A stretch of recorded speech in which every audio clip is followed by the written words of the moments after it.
while he dash the plants, it dash to rain. So while he so आता while ही जी काय while आहे म्हणजे ती क्रिया चालू होती. सो इथे येणार वाईल ही वॉज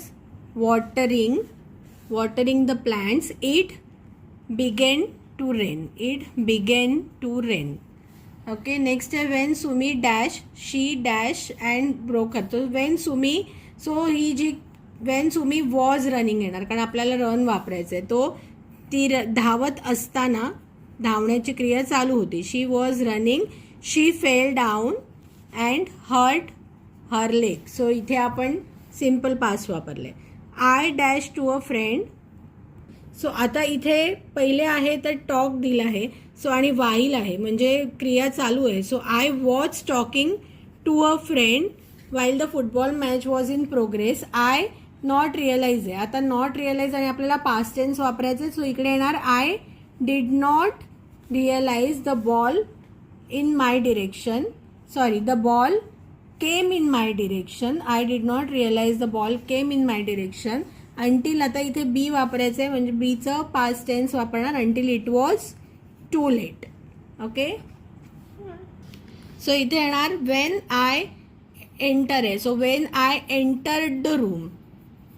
ओके, मी जेव्हा रूम तो मम्मा, सो जेव्हा एंटर केलं तेव्हा तिने काहीतरी एक क्रिया चालू असताना बघितली. सो इथे येणार मम्मा वॉज डिस्कसिंग येणार. Mamma was discussing a recipe with a friend.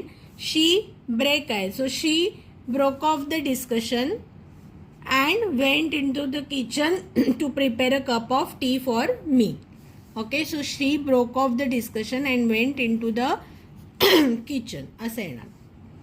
He dash the match on television when suddenly the light dash off. So thoroughly enjoy. So he was thoroughly enjoying कारण the क्रिया चालू आहे बरोबर, ती तो बघत होता त्यावेळेला match. So he was thoroughly enjoying येणार. He was thoroughly enjoying the match on television when suddenly the light went off.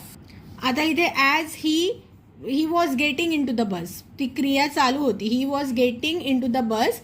It started, bus started suddenly and he fell back.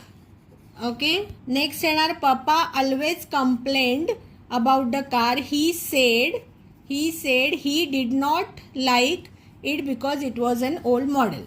So sentence काय बघायचं, क्रिया चालू आहे की already झालेली आहे ते बघायचं आणि त्याच्याप्रमाणे प्रेझेंट किंवा पास्ट कंटिन्युअस